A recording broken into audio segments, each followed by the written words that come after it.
Assalamualaikum warahmatullahi wabarakatuh. Perkenalkan, kami dari kelompok Kerajaan Bali yang beranggotakan saya Bunga Askia, saya Kesha Akmala, Saya Serina Najwa. Kami akan mengulas kembali tentang Kerajaan Bali. Bali merupakan kerajaan tertua bercorak Hindu-Buddha yang terletak di Pulau Bali. Kerajaan Bali memiliki sejarah panjang dan jejak peninggalan yang masih bisa dilihat hingga saat ini. Kerajaan Bali berdiri sekitar abad ke-8, kemudian mengalami keruntuhan pada abad ke-14. Saat berdiri, Kerajaan Bali berada di bawah kepemimpinan dinasti Warmadewa. Saat itu, agama yang berkembang adalah Buddha. Selang beberapa tahun kemudian, agama Hindu mulai masuk dan banyak dianut warganya. Asal-usul periode sejarah di Bali pada dasarnya dimulai sekitar abad ke-8. Kerajaan Bali didirikan oleh dinasti Warmadewa dan bertahan selama lebih dari 1 abad. Jika mengulik berbagai prasasti yang ditemukan di tempat ini, Kerajaan Bali ternyata pernah memiliki bentuk kenegaraan yang dipimpin oleh Singa Mandawa.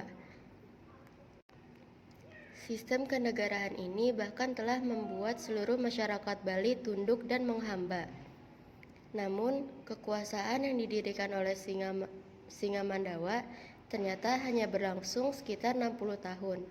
Lazimnya, asal mula kerajaan ini dimulai ketika kekuasaan yang ada di Pulau Jawa bagian timur banyak mendapatkan serangan kerajaan kecil di sekitarnya.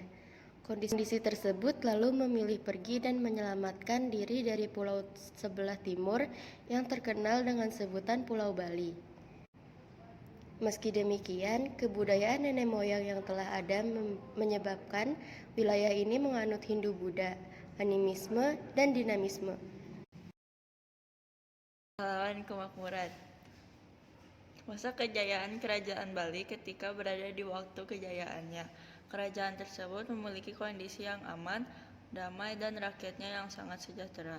Hal tersebut karena dalam pemerintahan warga menjadi subjek utama yang menjadi pusat perhatian untuk dimajukan dan juga dimakmurkan. Apalagi ketika Raja Udayana memegang kekuasaan, berbagai kebijakan dibuat untuk memperlancar kegiatan ekonomi dari seluruh rakyatnya. Hal ini juga tidak terlepas dari kesadarannya akan bantuan pihak lain. Itulah sebabnya ia membentuk suatu dewan yang mampu memberikan pertimbangan-pertimbangan untuknya. Tuhan, berdahulu ketika pemimpin kerajaan Bali ini berkuasa, dia mendapatkan dukungan dari patih-patihnya yang bernama Kebo Iwa dan juga Pasungrigis. Akan tetapi dialah yang menjadi raja paling akhir dalam sejarah Bali karena setelah itu kekuasaan jatuh ke tangan Majapahit. Sosial. Pada masa kerajaan Bali kuno, struktur masyarakat didasarkan 1. Golongan masyarakat dibagi 2 yaitu Catuwarna, 4 kasta dalam agama Hindu yaitu Brahmana, Ksatria, Waisya, dan Sudra, dan golongan luar kasta yang disebut Jaba. 2. Pembagian hak waris, anak laki-laki memiliki hak lebih besar dari perempuan. 3. Kesenian, dibedakan antara seni keraton dan seni rakyat. 4. Agama dan kepercayaan, masyarakat menyembah banyak dewa yang bukan hanya berasal dari dewa Hindu dan Buddha, tetapi dari kepercayaan animisme. 2. Menarik dalam sistem keluarga Bali yang berkaitan dengan pemberian nama anak. Misalnya, 1. Wayan untuk anak pertama, 2. Made untuk anak kedua, 3. Nyoman untuk anak ketiga, 4. Ketut untuk anak keempat. Brahmana dan Ksatria, anak pertama disebut Putu. Pemberian nama tersebut diperkirakan dimulai pada zaman Raja Anak Wungsu dan berkaitan dengan upaya pengendalian jumlah penduduk. Kehidupan ekonomi yang berkembang di Bali adalah sektor pertanian.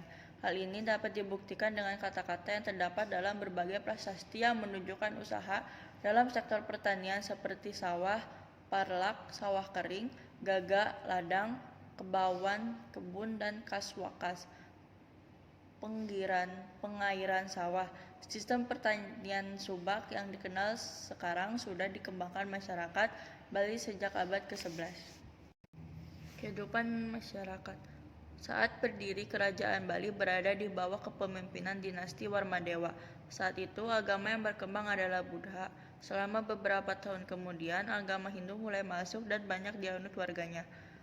Kehidupan budaya pada masa prasasti sebelum pemerintahan Raja Anakungsu telah disebut beberapa jenis seni yang ada pada waktu itu.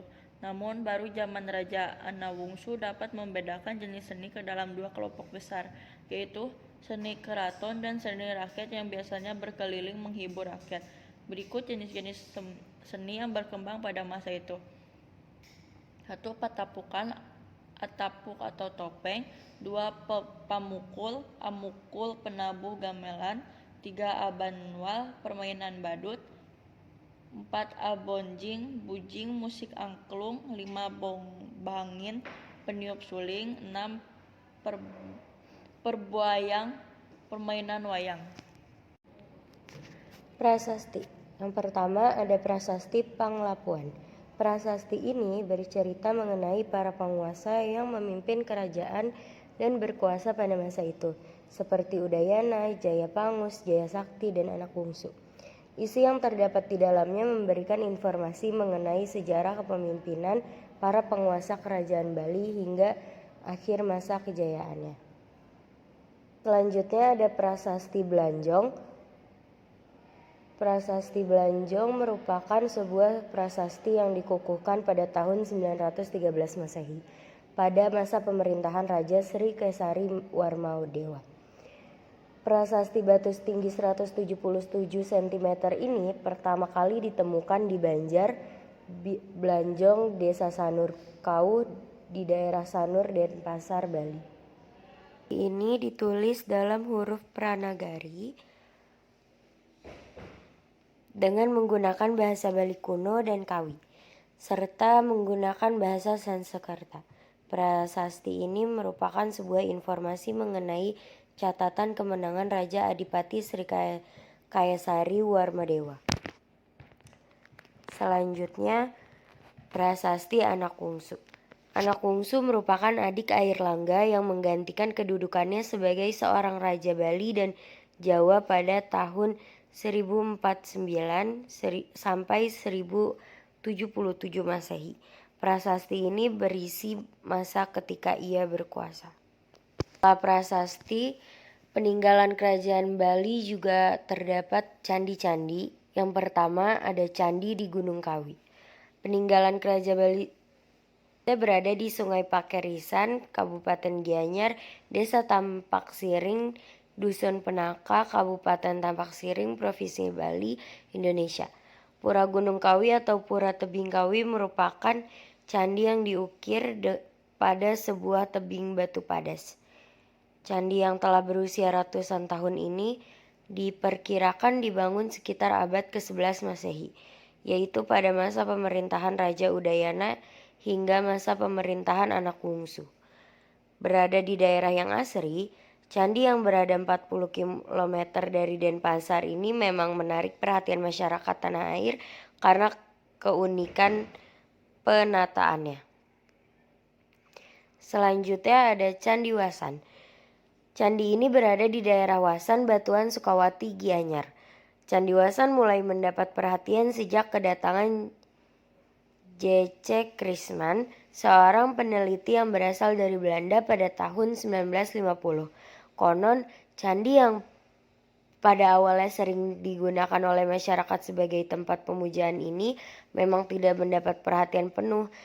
Candi ini diperkirakan telah berdiri sejak abad ke-15, meskipun tidak ada informasi lebih mengenai bangunan tersebut, namun Candi Wasan sendiri seakan menjadi bukti keberadaan kerajaan Bali yang sempat berjaya di tanah air. Selanjutnya ada Candi Penegil Dharma. Candi Penegil Dharma berada di wilayah Desa Kubutambahan, Kecamatan Kubutambahan, Buleleng, Bali. Candi bersejarah ini dibangun pada tahun 915 Masehi. Candi ini seringkali dihubungkan dengan Ugrasena, yaitu anggota keluarga Mataram I dan juga mengenai kedatangan Maha RSI Markandeya di daerah Bali. Menurut para pakar, Candi Penegil Dharma telah berdiri bahkan sebelum kerajaan Majapahit datang ke Bali. Nah, sebagai salah satu peninggalan kerajaan Bali yang berharga, Maka sudah selayaknya sebagai anak bangsa kita wajib untuk melestarikan peninggalan yang diwariskan oleh leluhur. Selanjutnya ada Candi Mangenin. Peninggalan berlokasi Banjar, Sarasada, Desa Tampak Siring. Candi ini berdiri di atas lembah Sungai Pakerisan di lereng sebelah timur tebing. Candi ini diperkirakan sebagai peninggalan kerajaan Bali pada tahun 10 sampai 13 Masehi.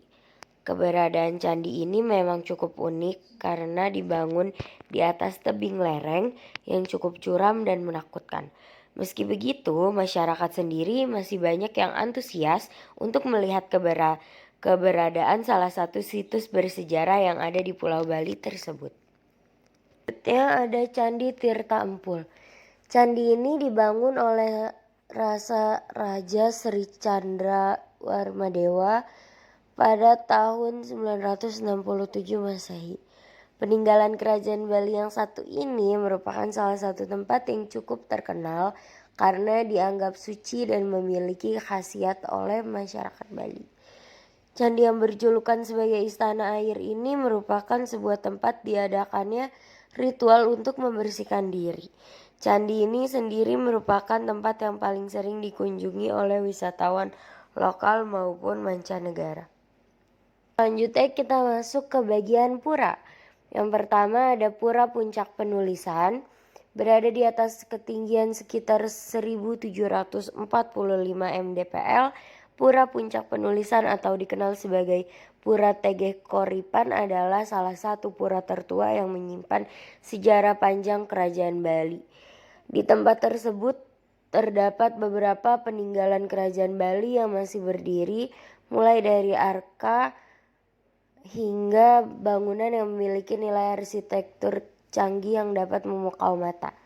Konon para ahli berpendapat bahwa bangunan yang memiliki nilai sejarah tersebut diperkirakan telah dibangun sekitar tahun 300 Masehi atau pada zaman perunggu yang kemudian dilanjutkan sekitar abad ke-10 hingga 1343 Masehi.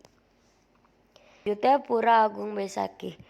Pura Besakih Bali merupakan komplek pura yang dikenal dengan nama Pura Agung Besakih. Pura terbesar yang ada di Bali ini terletak di Desa Besakih, Kecamatan Rendang, Kabupaten Karangasem, Bali.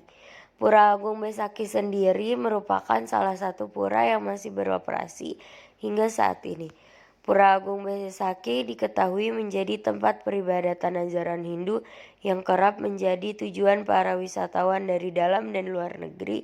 Di dalam komplek pura tersebut terdapat satu pura Penataran Agung Besakih dan 18 pura yang berada di sekitar lokasi.